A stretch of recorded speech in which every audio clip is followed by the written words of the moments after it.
have our first presenters, Alex Klima and Anna Ray from the Department of Psychology, and I'll let them give you their title of their presentation and get started. So I'm Anna Ray, I'm in the Clinical Psychology program. And I'm Alex Klima in the Industrial Organizational Psychology program. If you guys want, you can scatter more so you're not all in a row, but that's up to you. That's up to you. Our presentation is over imposter phenomenon, key demographics, and then tying it to employee well-being. Okay, so imposter phenomenon. What is this? This is an internal experience of intellectual phoniness. It's where the idea of making it or faking it comes to life. So these individuals are prone to high achieving individuals. Many times they feel undeserving despite their objective evidence of success and hard work that they're doing. So since these individuals are people that are high achieving, it tends to occur when people are in jobs that are high status or a position that's higher up in the organization, because it has to be somebody that does have an achievement that they don't feel worthy of. And so there are personal as well as organizational well-being effects. We will talk about the personal effects from a clinical perspective, and then the organizational effects from an IO psychology perspective, which is basically business psychology. So some of the things that we wanted to look at and investigate when it came to imposter phenomenon, we wanted to look at women and minorities. So some research shows that IP is most prevalent among women.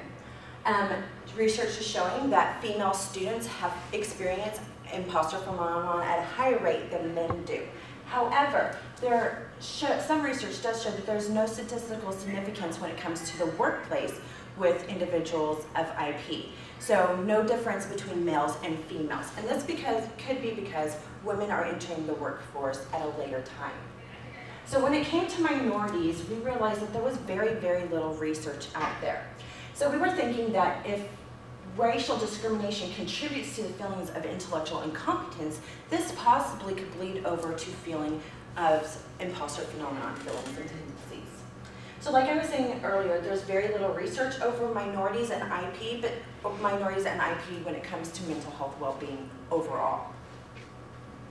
So many times people experience imposter phenomenon when they're in a new position, their first job offer, they might not feel like they have the education, they're not worthy of their position. Maybe even when they change positions and they get into something that's out of their comfort zone, or if they're in a position that is not stereotypical of their gender or their ethnicity. So like women who are going into the engineering field may experience this at higher rates. It also is most prevalent among individuals that have advanced degrees, because like I was saying earlier, you have to have something that is high achievement to feel like you don't need it. So a lot of the time it is experienced with people that have those higher degrees and have traits of conscientiousness, achievement orientation, and are also perfectionistic. So we wanted to look at the effects of imposter phenomenon, like Alex had said earlier, from not just an IO perspective, but also from a clinical perspective. So when it comes from a clinical perspective, IP seems to have great impacts when it comes to individuals struggling with these tendencies, seem to have higher rates of depression and an overall poor mental health. On the organizational side, if you have somebody who doesn't feel like they deserve to be in their position, they're not going to be as productive as possible. They may waste some of the organization's resources, like time and money, hiring consultants to double check their work. They may spend too much time on a project or report that is finished, but they have that high perfectionistic rate, so they're spending too much time on something that's already complete. They're bringing in consultants, and it can really bring down productivity. They also may not be achieving to their highest level, and so those are the organizational implications. So we wanted to look at variables such as age, gender, minority status, level of education, and tenure, and that's the amount of time that you're in this position. Our dependent variable is the level to which participants experience imposter phenomenon. And so our population, we used alumni from ESU. We used 791 participants. Participants were emailed. They were also 18 years of age or older, full-time employed, and 50 or 65% of them were female, 92% of them being Caucasian. So some of the instruments that we end up using is the Clance Imposter Phenomenon Scale. This scale, the higher the scores, the higher likely that you are struggling with imposter phenomenon feelings. With the Patient Health Questionnaire 9, this is a depression scale. So again, the higher the score is on the scale, the more likely that you are struggling with depression. Now with the Workplace Action and Acceptance Questionnaire, the higher the score, the more psychological flexibility an individual has. So that's better mental health, having that psychological flexibility. And so with our results, we did find that there was a significant difference in gender. Females experienced imposter phenomena at a greater extent. They also experienced depression at a higher level.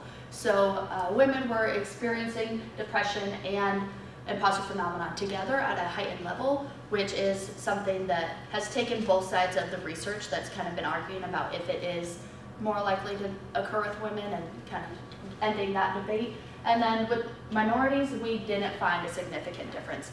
Part of this could be that our sample was 92% Caucasian, so it's really hard to make those comparisons. We didn't have that statistical power that we really needed to actually run those stats. So when it came to education, there was no significant impact on imposter phenomenon. However, there was a significant relationship when it came to professional degree level that we looked at and the WAAQ. So that means that people that had a professional degree actually had better psychological flexibility. Also, people that had a professional degree actually had lower scores on the PHQ, which means that they had better psychological flexibility, less depression. Tenure showed that there was actually a significance with IP, and this means that the longer that individual was on the job, the less likely they are struggling with imposter phenomenon feelings and tendencies. So then we wanted to take all our scales and intercorrelate them, make sure we were actually looking at what we wanted to be looking at, make sure we had that content validity. And so we found that imposter phenomena and the WAAQ, so feelings that you're not good enough for your position, and then the psychological flexibility were significantly correlated negatively, and then imposter phenomena was correlated with the depression scale. So that was good, that lined up with past research, and then also the psychological flexibility and depression scales were also significantly correlated. In a negative manner. Yes. So when it comes to imposter phenomenon and understanding what we should be doing with the future and moving forward, we want to understand the prevalence of IP. This is very, very important because if we understand this, we can actually help individuals in the workplace lower these feelings of IP and help them be able to cope better within the workplace and have a happier job-life relationship. IP has been shown to actually reduce productivity. People may spend too much time, like I was saying, on reports, but also if they're not feeling like they are deserving of their position, they're not going to try to advance and get to other positions. I have a friend who is an engineer, and she states that she just doesn't feel welcome there. She doesn't feel like she's in the right spot, but she is brilliant. So she might not be achieving to the highest extent because of those pressures forcing down on her. So future research should look into effective techniques to cope with and handle experiences of imposter phenomena. It's one thing to understand who's experiencing it, and it's another to actually be able to say, these are the tools to overcome these experiences. This is how you can cope with it. This is how you can handle it. So when it comes to the implications to our research, we really need to kind of like open up our research a little bit more to different populations. So the generalizability may not be able to generalize outside of the alumni population that we pulled from ESU.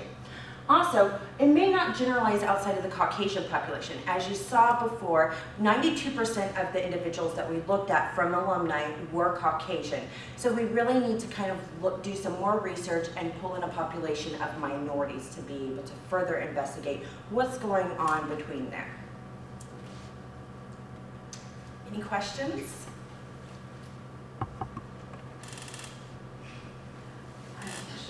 You guys kind of touched on it just a little bit, but how do you guys think that you could reduce the IP in the workforce? Maybe what are some tools that you guys would want to implement? Okay, so that's a great question. So me and Alex do have a second study where we would use acceptance and commitment therapy techniques and cognitive behavioral therapy techniques. Our plan is to use these techniques, teach them in an experimental environment, individual, and then have them take those homework techniques home with them, use it for over a week, and then check back in with us using all of the skills again to see if their rate of IP has actually lowered within that week. So do you want to explain a little more what those techniques are to people that may not? Yeah, so one of the techniques that we want to use is cognitive diffusion.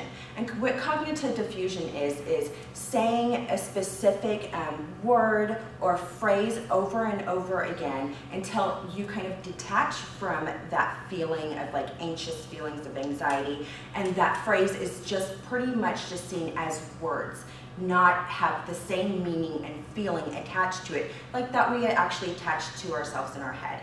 For instance, like I'm a failure. We attach a lot of things and expectations to that whole idea that you're a failure. But if you were to say that word over and over and over again, louder and louder and louder, and do it multiple times, it does not have that same hold over you that it would have over you if you were to just say it once and then wrap those feelings around it.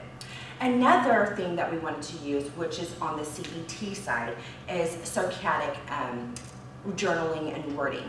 So what that is you kind of journal your feelings and thoughts that surround those feelings of imposter phenomenon, and you kind of journal it throughout the day and challenge those thoughts and words. Are they true? Are they not true? What's the pros and cons of believing them, not believing them?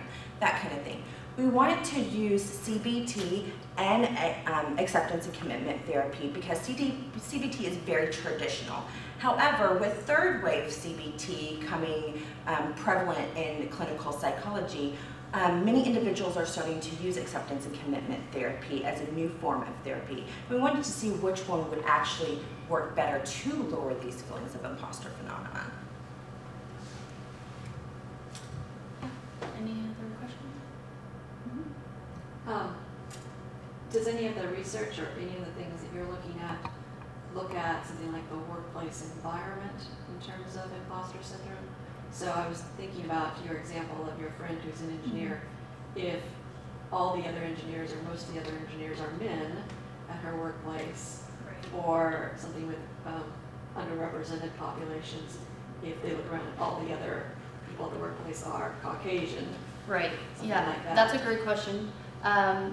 So there's been a movement to look at minority status in surroundings rather than minority status in a population.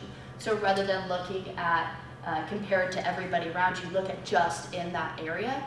There hasn't been research on that with imposter phenomenon. This is extremely under-researched, and the fact that there isn't even research really on minority status with the population, there hasn't been that focus, but I would hypothesize that definitely it could be, even like if you have a situation where you have all women engineers and you have one man, you might see it where they have imposter phenomena, or you could see where they actually have that stereotype lift, where because they're the man and that's traditional, they would outperform everybody else. So it'd be really interesting to see that, but I don't know if any research has touched on that. And that would be good research to look at, because as interning as a clinical psychologist at WSU, I do have many women that are in engineering programs, math programs, and things like that. And many of the women that come in are struggling with anxiety and things like that. But the surrounding overall picture is really this idea of imposter phenomenon, because they're a woman and they're a minority within their program. And so I try to navigate with them of how to build them up rather than how to change their environment. How do they adapt to that environment? Any other questions? Thank you. Thank you. So we'll get to hear from Alex again. So Alex Klima again from the Department of Psychology will talk about what's titled here, Can Morality Be Trained? We'll find out the answer to that question, right? So I am a graduate teaching assistant in the psychology program, and I'm actually teaching moral psychology right now, and so that's where I kind of came up with this idea. I've had the opportunity to read a lot of research, see what's out there, all these different perspectives, and there's a huge debate over if morality is more nature or nurture. And so I wanted to see if, even if it is something where you're impacted by your development when you're a child and your biology, if there's some training that could be implemented into the workplace. So like I kind of touched on last time, as an IO psychologist, what we do is we try to increase productivity in an organization by making employees happier, creating an environment that's more inducive of creativity and thought and communication and sharing and stuff like that. So the first day I asked my students, what is morality? And a lot of them kind of struggled. When we're speaking with morality, a lot of us like, yeah, I know what it is, but it's kind of hard to define. Most people end up coming up with, it's a code of conduct. It's something that directs your behavior. It's self-resistant. You may be having two competing thoughts and you choose one over the other based off of values. And it has to do with good and bad. So typically people say a moral person is someone that makes judgments on what is good or bad, reflects upon this, and ties their own behavior to their actions and how it impacts other people. They reflect upon this quite often. It's not just every once in a while they'll think about how they impact people. It's pretty constant. So Albert Bandura believes that you can't understand morality until you understand immorality. You can't understand why people do good things until you understand why people do bad things. And so he believes every single person does bad things at some point, which most of us can probably agree that we're not completely perfect. And so he came up with the theory of moral disengagement, where you can do bad things, but you justify it in a way that you're okay with it. So you can still live with yourself. It's kind of a defense where you know you're doing something bad that you wouldn't typically think is okay, but you're like, well, it's not that bad. So these are the 8 mechanisms. Advantageous comparison is used a lot, where you say, I might have done this, but at least I didn't do blank like so-and-so. So you're not really that bad because it's not as bad as what they did. We've been seeing a lot of the dehumanization, attribution of blame. That has a lot to do with victimization. We saw a lot of dehumanization, like with the Holocaust, where there's actually a quote by one of the commanders for a concentration camp where he stated that we had to call them worms and animals because otherwise the people that were running the concentration camp wouldn't do anything. So that was the commanders kind of enforcing that on the lower levels. We see diffusion of responsibility when you have a large group of people. Nobody takes ownership and like kind of placing it everywhere else. So in our class, we focused on all of these a lot, pretty specifically, tied them to a lot of case studies, and so that was what a lot of the training was over.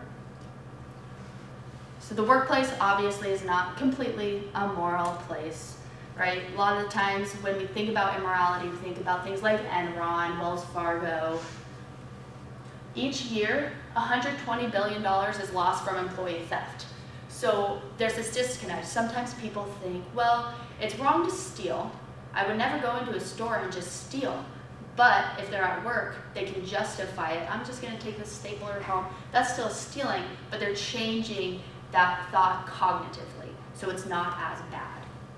$4.2 billion is lost in workplace violence, and over $900 billion is lost in income due to fraudulent activities. So there definitely is a need for change in organizations. There's also lawsuits that occur. So if you have an employee and they're acting in an agency role, meaning that they're representing the company and they do something immoral, illegal, the company is then held accountable and can be sued. It can also change the organizational image. I know specifically for me, when Volkswagen got caught for the scandal where they were manipulating the emissions tests, that really changed my view of Volkswagen. And that's something we can't quantify, but it definitely impacts the bottom line. So then I thought about, okay, what can be done? We know that there's immorality going on. These people are adults. We can't focus on, as IO psychologists, can't focus on the child development aspect. So what can be done in an organization? So then I came up with training. So a lot of the times people think of training, they're like, oh, I don't want to go to training. This is a different perspective on training. So there's such a negative view on training in organizations because a lot of the time it's just throwing out policies saying, don't steal, don't do this. I don't know if you guys watch The Office, but their morality training, it was not a good example. This is completely different. So Novel and Stahl stated that if we increase people's understanding of their cognition and their understanding of their emotions, we may actually increase moral decision making. So my training model focuses on people understanding their thoughts. Why do you believe that way?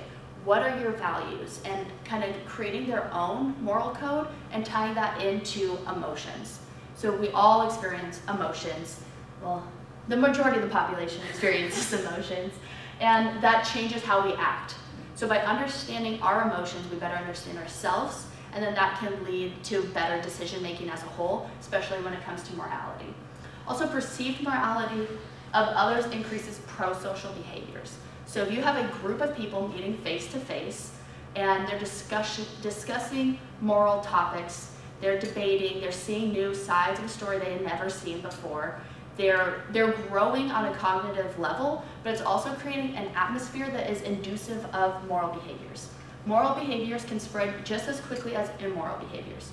So if a company wants to do a training like this, they're telling their employees, we care.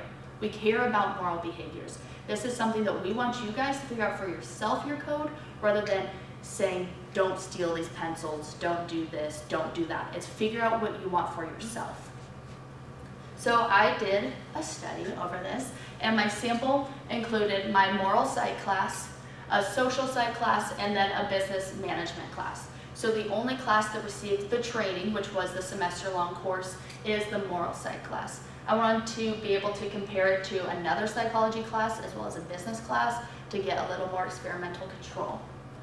My design, so they received a pre-test through SurveyMonkey the first 2 weeks of this semester, and then the post-test last week, if they completed the pre-test.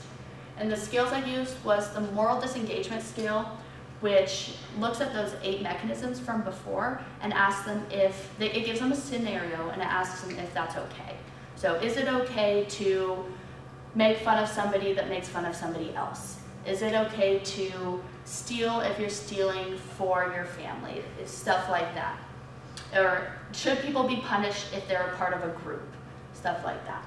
So the professional moral courage scale looks at people's beliefs in themselves about how moral they are, their own moral courage, so how likely they are to stand up for something that's against their morals, how likely they are to endure threats. So if somebody's acting immorally, how likely are they to step in? So the professional moral courage scale is closely tied to actual moral behaviors. The moral disengagement scale is tied to more reasoning and cognitive thought. So overall, I found that the moral disengagement scale and the PMC are significantly correlated. So that means as people make greater justifications for actions, then they have lower, they act in less moral ways. There was no difference in the pre-test between all 3 of the classes. So they all began the same. Their past history didn't influence their pre-test scores at all. It didn't matter if they were psychology or business. Everybody started out the same. But then the moral psychology class on the post-test, after we had a semester of discussing these topics, reading case studies, figuring out our own moral codes, then we saw significantly higher PMC scores. So these individuals in the moral psych class had higher moral courage in their professional setting. So they were more likely to stand up for something that they believe in, more likely to see themselves as moral beings, and more likely to endure those threats. If somebody is doing something wrong, they're more likely to step in. But there was not a significant difference in moral disengagement, which is interesting because those are correlated. The main reason I think there wasn't a significant difference here is the way the scale is set up. So there's all 8 of those mechanisms are used in the scale. And so I think through moral training, we may shift around which ones we use, but we don't necessarily decrease them all. So that's something for further research, and pulling that scale apart might be significant in the future. So moral disengagement and PMC are correlated, but future research should look more at the PMC because that's the actual thing that leads to behaviors, rather than the moral disengagement is just kind of the cognitive side of it. So like I said, the PMC increased. So the class that received the training actually did increase in those moral thoughts and behaviors. So there is a need to focus on the emotional and social aspects of morality. Rather than just giving a handbook, these are the policies, it's beneficial to have people actually come together, figure out what they value, why they value that, and then help them understand their own thoughts, their own emotions, and why it is important to act in a moral way. And that can probably reduce some of those numbers that I read off earlier about the business place. But future research should look at the applicability to the work world. Obviously this was with students, and they were all like 20 years old, so not quite generalizable there. Also different topics to focus on. So my class focused on moral disengagement, so people doing bad things. It'd be interesting to see if a class that focused on pro-social behaviors would have the same significance. Also, the most efficient length of time. This was a semester, but I mean, I couldn't change that at all. But would it be sufficient to have a 2-week course, 8 weeks? Because companies aren't going to want to spend money on a training that's longer than what it needs to be. So these are some directions for future research. Do you guys have any questions? Yes, Morgan?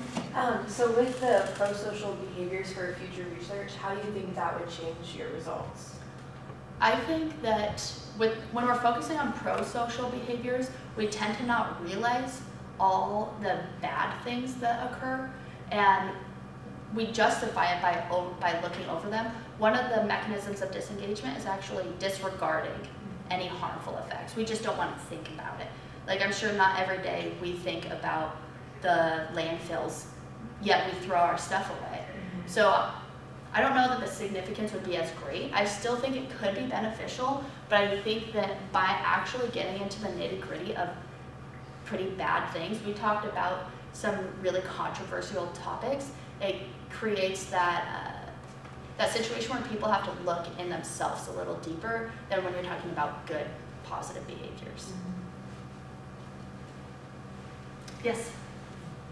What's your sample size again? What was my sample size? Number of individuals that Yes, in the it class? was 27 for the moral psych, 24 for social psych, and it started out with 24 for the business students, and then for some reason the attrition rate was really high for business students, probably because I wasn't allowed to give them extra credit. But so the business students ended up going down to 9. So when I did my statistics, I had to group, when I did for the post-test, I had to group the business with the social psych and call that the non-moral group, and then first the moral group. Good question. Anything else? So would you create a particular, in the class that you did this in, did you create a particular training, or was it just the topics covered in class? Would you recommend a particular way of doing the training that would be different from how you ended up conducting the class? I think that 2 times we have trainings that are an all-day event, and so I would have this training be set up the same type of time frame kind of as our classes are, where you have learning over a longer period of time. So like meeting a couple times a week, I liked that aspect. Also, the book I used was not a textbook, it was just the moral disengagement book. So it's just case studies, basically, that you're applying these. So I think that too often we focus on these workplace trainings where we just kind of give a pamphlet and you're like, read over this, and you'll be tested at the end. So I would like to see trainings that are more like the class. The class was extremely discussion-based, where people got to explore different ideas, see different perspectives. It also provided opportunities for people to do their own creativity work on it, where they got to do their own research in an area of moral disengagement that they like. So I would like to see it more like a class rather than a typical organizational training. Any questions? All right, thank you. Thank you. This is Tammy Schaefer from Accounting, Finance, and Information Systems, and she will be talking to us about reassessing poverty metrics in college towns. Good morning, my name is Tammy Schaefer, and my research project is over reassessing poverty metrics in college towns. My faculty advisor is Dr. Frisaro. So first off, let's talk about poverty. So what is poverty? Poverty is being a state of extreme poor. A lot of people think of the quantity poor, which is poverty. Poverty and health go hand in hand. So poverty is associated with declining health and shortened lifespans. So when looking at a national survey on fair and poor health, you can see that below poverty has a greater percentage of people being in fair or poor health. When you look at obesity, you can see that below poverty still has a greater percentage than above poverty.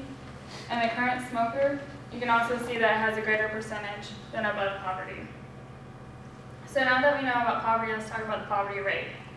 So the poverty rate is the standard metric for quantifying how much of a state, nation, city, etc. is considered to be in poverty. The poverty line is the minimum level of income needed to support the basic necessities for life. And the poverty rate is measured in households. So the poverty rate is households with income below the poverty line over all households.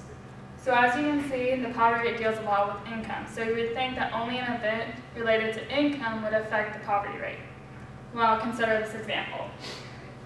Think of a small college town where there's only one college and one dorm. Say there's 1,000 students at that college and 500 of them live in that one dorm. Say the town has 10,000 people and overall there's 600 people in poverty. The poverty rate is 6%. Not bad. But say a fire happens to burn down that one dorm and all 500 of those students have to move into off-campus housing, the poverty rate now becomes 11%. So as you can see, an unrelated event to income, student housing choice, affected the poverty rate. In this example, the poverty rate moved up 5 percentage points. So we see two problems with this example. One, the inconsistency. So the inconsistency is what I just showed on the previous slide. Dorm students are attributed to their parents' household wherever county they may live. However, off-campus students who live in apartments are attributed to the county they live in, which is usually the county that the university is in. The second problem is the mischaracterization that college students are poverty. So a typical college student is going to have low income, and since they have low income, they're going to fall into this poverty category. And since college towns have a lot of students, they tend to have high poverty rates. However, these high poverty rates are not reflecting shortened lifespans or declining health. They're reflecting that, hey, there's a lot of college students in that town. So in college students' low income, it's temporary because they have a lot of resources that are available to them. They have health insurance on campus. They can get financial support from family members. They can get grants or scholarships. They can also subsidize on big expenses like rent by living with peers. Lastly, college students are making an investment in their future. They make an investment in the future and to get out of this low-income temporary situation. So for my research project, we looked at the county level in the United States and calculated a traditional poverty rate, including college students, and an adjusted poverty rate, excluding college students, and compared the two results. So here are our equations. So we have the traditional poverty rate, which is just like the official poverty rate, which I showed earlier, except we use people, not households. And then here's our adjusted poverty rate, where we take out any college, graduate, or professional student. So here's our results. So the blue bar is the traditional poverty rate, where we include all the students. The black bar is the adjusted poverty rate, where we take out all college, graduate, or professional students. As you can see, the adjusted poverty rate is lower than the traditional poverty rate. I'm not going to point out all 50 of them, but there are a few states that I do want to point out to you guys. So first off, what happened in Kansas, right? So Riley County, Kansas was the most improved in Kansas. It went from 22% to 10.5%. So of course it's home to Kansas State University, They have about 24,000 students, but Riley County has about 75,000 people. So you can kind of see how there can be a big drop there. Madison County, Idaho, was the most improved county out of all 50 states. It went from about 31% down to about 15%. So it is home to a private university, Brigham Young University. It has about 34,000 plus students, yet Madison County only has a population of about 40,000. As you can see, big drop. I want to point out Wrangell City and Borough of Alaska because they were the least improved of the most improved. They only improved about half of a percentage point, but that's just because they only have 2,500 people in their county. So if you have 20 people in college, it's not going to make a difference. The last one I want to point out is Hudson County, New Jersey. I wanted to point this one out because it's very highly populated. So Hudson County is home to New Jersey City, which has about 12 universities, and is home to about 50,000 college students. Yet Hudson County has a population of about 690,000. So as you can see, it's highly populated, and they kind of just even themselves out. So what's kind of like the importance that we take from this? So the first one is that poverty and health are connected. Earlier I showed you some national surveys, how poverty is associated with unhealthy lifestyles. We are not the first researchers to find this out. Wazinski had a dissertation that stated where low income limits a household's investment in health. Krishna said that ill health and high expenses are the principal reasons for associated falling into poverty. And lastly, Case and Deaton said poorer people live shorter and less healthier lives than the richer people over the world. The second importance we want to take from this is that college students are different from those in poverty. As I showed in the earlier slides, college students have so many access to different resources than what poverty people have. Third importance is that there's a mismeasurement problem. We found a mismeasurement problem because students' housing choice can affect the poverty rate, not just income. And we're not the first ones to find a measurement problem with the poverty rate. Eberstat said that the official poverty rate is a misleading measure and has been doing so for some time. DeSerf said that the poverty gap ratio was the only index to satisfy the relative aspect and absolute aspect of income well-being. And lastly, Meyer and Mittag said that survey and administrative data was a better measurement than the poverty rate when they were looking at program effectiveness for programs like the TAF, which is a low-income program. So lastly, to kind of group all these importances together, are poverty resources being allocated efficiently? You see that poverty is connected to health. You see that a lot of programs for low-income families are based on the poverty rate. You're just kind of wondering what all poverty resources being allocated efficiently. So in conclusion, what we see is we see a problem. We're not saying that this is the solution, that we have to remove all college students and the poverty rate is fantastic, right? No, that's not what we're saying. We're saying that there's a problem. We're saying that we're not the first ones to find this problem, but there is a problem. This concludes my presentation. I'm open to questions now.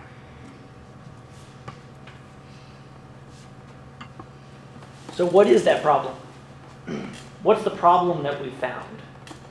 The problem that we found is that there's a mismeasurement problem, so the poverty rate is not a great as measure as we have all hoped. We thought that income is, like what is affecting the poverty rate, but we see that student housing choice is affecting it. We can see that the poverty rate is not maybe the best measurement tool that we can use, that there's a lot of problems within the poverty and there's different problems, so we need to go back maybe to the drawing board and see kind of what went wrong and how we can have a better measurement of income and kind of what poverty is nowadays. Yeah. So what resources do you think should be allocated differently? I think that they need to look at low-income programs like the TAF or the SNAP, also like food stamps, because like students, we don't really know the true cash inflow of students because like they have so many access to resources and they have access, to grants and scholarships, so we don't know their true cash. And so I think you're looking at low-income program effectiveness and kind of looking at that and seeing, are we actually allocating those resources effectively? Do other people need them more than like this poverty like this county with college students, like do we really need to send a lot there, or can we go and help another county out? And I think, can I add something to that? Yeah.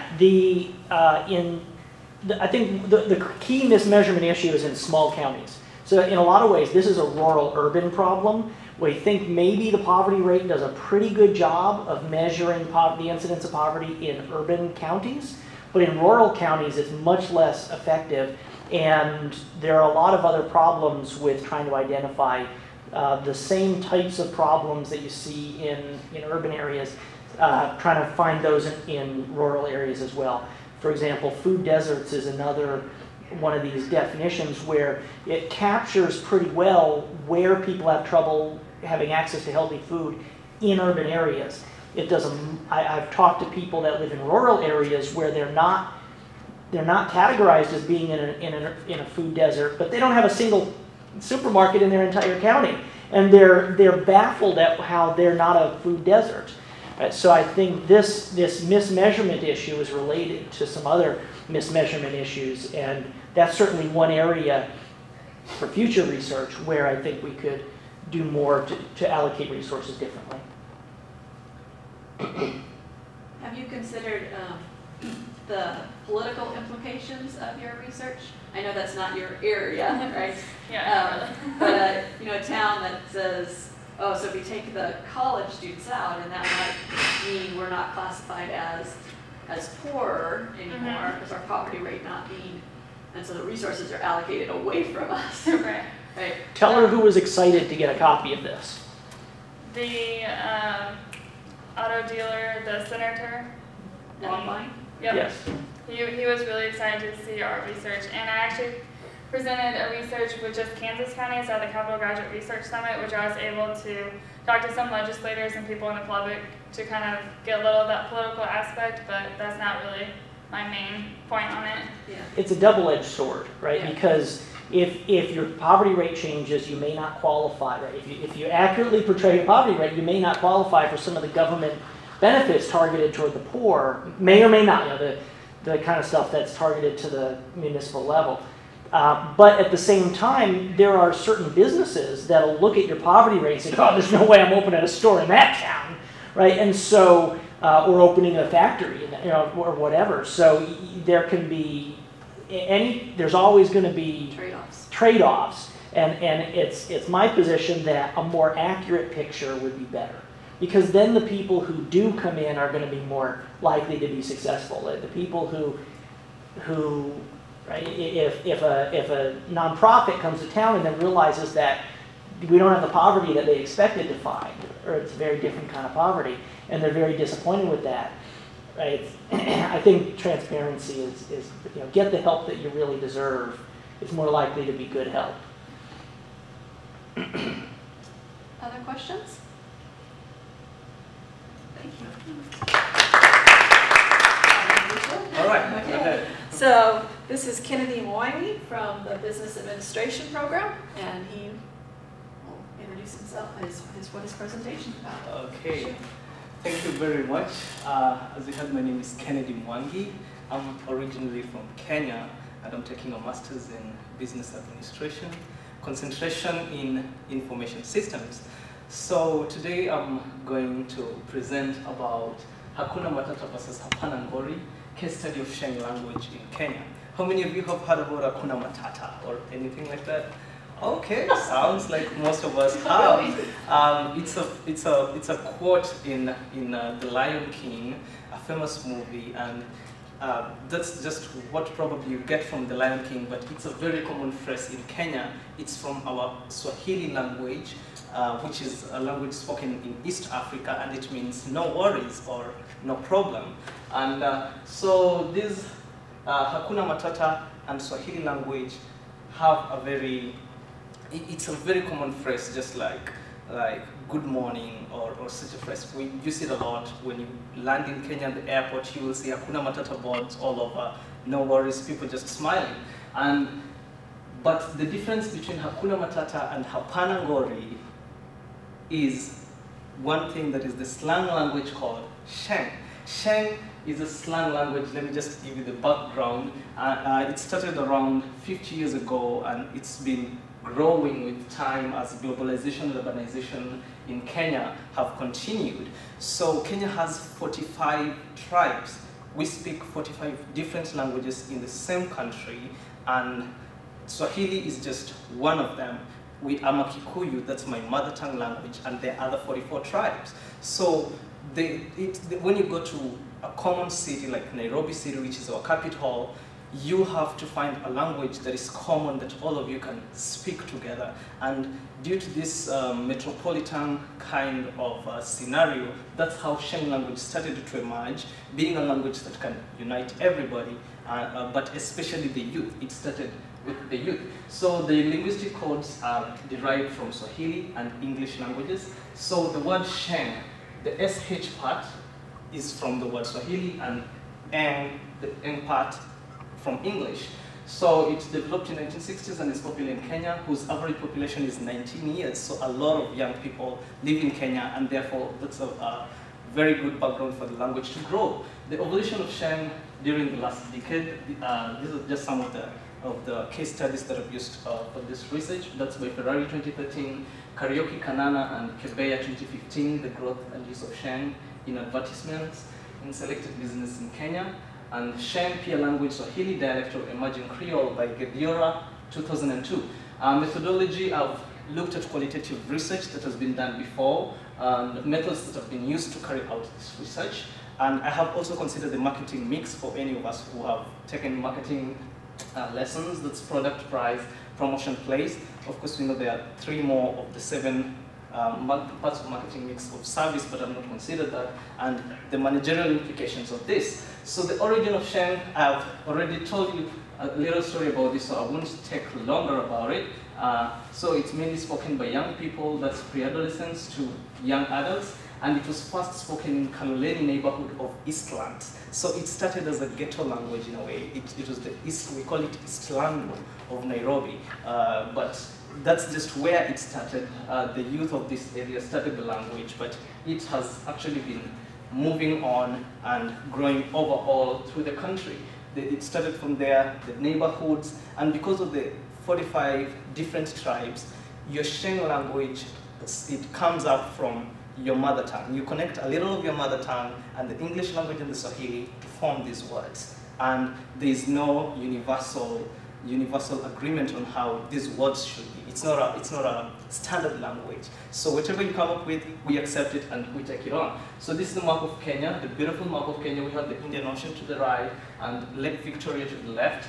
That is Nairobi City, our capital, and that's where it started from. The equator crosses straight in between the country. That's why we have the same weather all through the year, and it spreads from there. That's zooming into Nairobi City, where it started from Embakasi. This is the Eastlands part that I was talking about, and it spread. So this is this area of Njiro is mainly occupied by the Kikuyu people, Kikuyu mother tongue. So Kikuyu mother tongue influences the Sheng that they speak, and on this other side, Langata and Westlands is occupied by the Luo tribe, and therefore the Luo tribe influences the Sheng that they speak.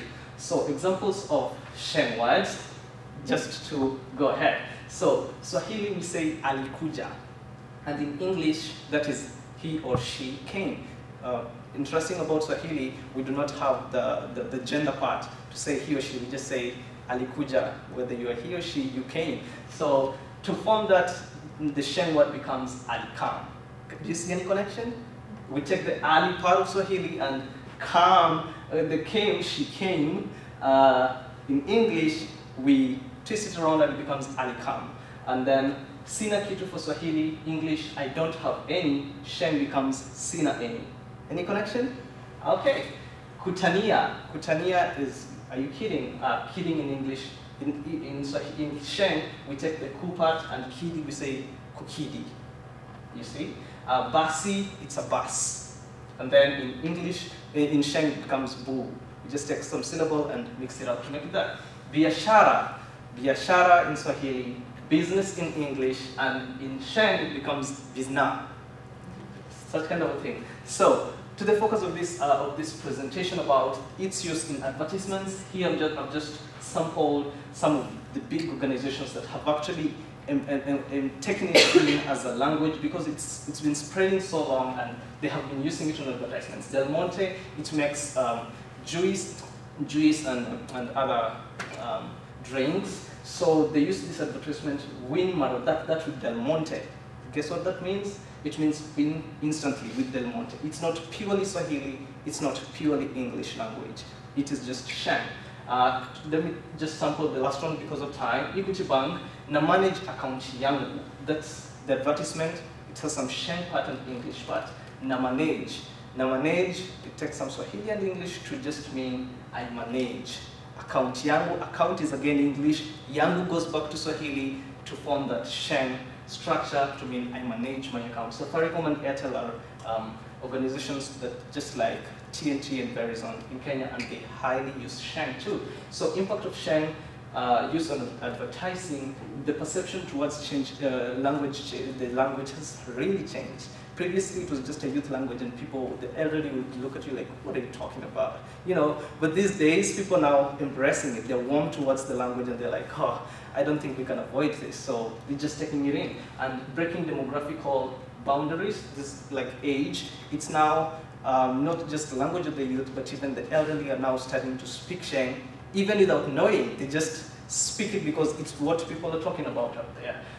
Creation of blue oceans. Blue oceans is one of the strategies in marketing, whereby you create a niche in a market that has not been actually explored before, and this is what Sheng language has enabled because somehow by reaching out to the youth, a totally new market of new products is reached at in a totally new way. Breaking of marketing myopia. Myopia is quite of a eyesight problem, and it's about you looking just not far away beyond your nose. But Sheng language has enabled marketers to see far away beyond what is visible at the easy sight. They can now see that this language can be used actually to reach new markets, and considering the average 19 years population, it makes a really big impact. It's not just about what the company wants to give, but it's able to look at the people. What do the people want? What is the structure of the people out there? And making presentation and making advertisements that actually fit that. Diversity and inclusion, which is a major thing here at Emporia University. Sheng language, because of our diversity, 45 tribes, and it's totally different. I don't understand what the 44 tribes talk about when they speak their language. It's totally different, and we live in the same place. When we have Sheng, we finally have a language that we can talk and you know, we understand one another and feel one. Sheng advertising and the marketing mix, product, promotion, price, and place, is to run through them. The products are now designed in a way that can appeal more to young people. Promotion, this is about the advertisements. It's done on TV, it's done on radio, all over. Whether it's posters, banners, they use Sheng to advertise, and even young people and celebrities who are young to advocate for this. Price, of course, we know the demands and supply, and we know that when the demand is high, price goes down. So just by using Sheng, you reach to a big population, and the price of your products really go down because of economies of scale and because of competition factors too. So the place, the distribution patterns of these advertisements is actually given to all the different parts of the country that the Kenya that I show you. The different places of the country all can now speak Sheng language because it has spread to all parts of it. As I conclude, language can be used as a marketing strategy. Social networks enable easy transfer of language, communication, and culture. I'm sure we've seen that as I continue to present. And remodeling marketing messages to culture can generate new markets for products. Asanteni sana, that's thank you in Swahili. Thank you for listening, and thank you for being here. Yeah, I'm done, and I invite you for any questions.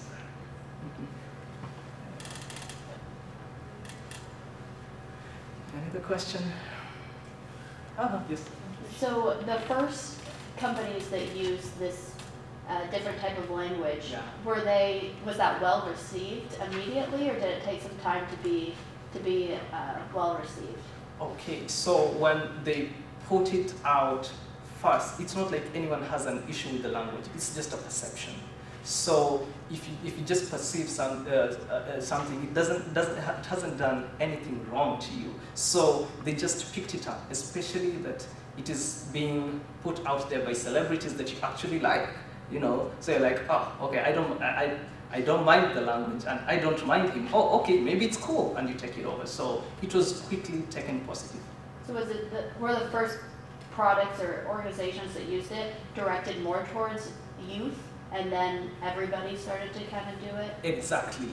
But exactly, one of the things about marketing is that when you market a product, you aim to reach as many people as possible. Even though you might aim for the youth, we don't mind if the elderly people buy. It's just more profit. So it started with the youth, but to reach out to the youth, you have to give offers, you have to give free stuff, you know, discounts and really good stuff that are going to interest them. And then this is also bought by other people because the product has no age limit. Therefore, it just has this bountiful reward for using it. Yeah, wonderful. Good question. Yes, please. In the US, we talk about some phrasing in advertisements become so overused, they become meaningless. And it seems like the Sheng, the possibilities for words are kind of endless. Exactly. Is that still going on, or are some of the Sheng words becoming kind of overused already? Okay, that's very interesting, and it's very true, because considering that I might be a youth today, and I might not be a youth tomorrow, other youths are going to emerge tomorrow, and they're going to form their own new vocabulary for their Sheng. So it's true that there's some Sheng that I used to speak 10 years ago, but if you speak right now, they'll be like, that sounds like an ancient word in a way. So it's something that keeps changing with time. So, but because of the radio, the TV, the advertisement, it's all over. Somehow people just get to learn. It's in the music that people sing. So even if you're older, you kind of are like, oh, what's that new word? Then you're like, oh, then you pick it up and just continue with life. So it's just what you described, and the new words that come up every day. Even those who are younger than me right now are forming new words, and I might just get to know it about from music that they sing or that's all over the media. And then we also have a radio station that just speaks Sheng. So it will finally reach to you wherever you are. So the advertising is having to constantly adapt. Exactly, it constantly adapts, and it's also a balance. You have to also look for something that's not too old and something that won't take people too long to catch up and pick it up. Yeah, wonderful. Yes, please. So do you think that's going to increase marketing costs towards organizations then? They might be reaching more people, but if they're having to keep up with this constant changing language, is that a possibility? Not really. It's not, because people are more like, give it to us. People are ready to receive it. They're not like, you have to convince us to take it. No, people are ready to receive the new language. They're open-minded. So it's basically the same. Whatever you put up, we will take it. So it doesn't really affect much of the advertising cost. When we see that advertisement, then we'll be like, what are they trying to mean? And then we just pick it up. Yeah. It's interesting. Yeah, look. Sorry, I was just... Oh, okay. That's fine. Any more questions? Okay, wonderful. Thank you so much.